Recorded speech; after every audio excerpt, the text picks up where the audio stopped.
Welcome to this new video. Today I want to show you a really cool technique to synchronize colors and values across multiple materials in Blender. Let's get started. So I have this model with a few different shaders applied to it. I have a metal material on this part. Here I have a plastic shader, and on this foam part I have two materials, one for the dark parts and another one for the brighter and colored parts. I don't know yet what color I want to use, but I know that it always has to be the same color that I use for this plastic shader. One way of doing this would be whenever I change this color, I can hover over the color field and press Ctrl C to copy, switch to the foam material and press Ctrl V to paste the same color. However, this takes a lot of time and could be very impractical, especially if you have a few more shaders that also needed to have the same color. Luckily, there is a much better solution that I'm going to show you right now.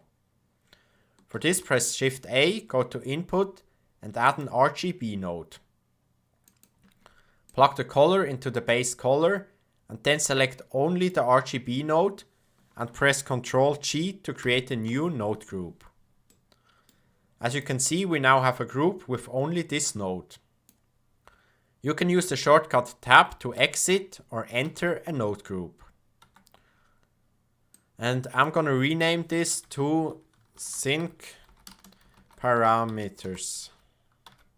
Then we can switch to the plastic shader, Shift A, and on the group choose the one we just created. And also plug the color into the base color. Now we can tap into this group, adjust the color, and it will be changed on both materials at the same time. This is already very cool, but I'm not totally happy yet. I don't want them to have exactly the same color. The foam material should be a bit darker than the plastic shader. To do so, I go to the foam shader, and after the node group, I add in a color hue saturation node and decrease the value. So now the foam is much darker than the plastic, but the color is still synchronized between the two. This is really cool, but we can do even more with this technique. For example, we can press Shift A and add in a value node and create a new output with it. Then I can use this value to drive the strength of the bump map, switch to the dark foam material and add in the same node group. And here I also use the same value to drive the strength of the bump.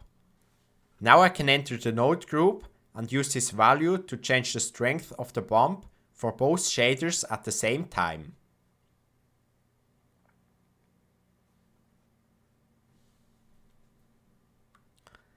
I hope this example convinced you how powerful this technique is. You can use this for many more things, for example to drive the roughness or the scale of a noise texture or anything else that you can come up with. That's it for this video. I hope it was interesting to you.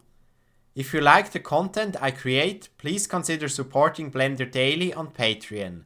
This would help me a lot to keep producing valuable tutorials. In return, you'll get exclusive content and various other benefits. Check the Patreon page for more information. I am Nick from Blender Daily. See you in the next one.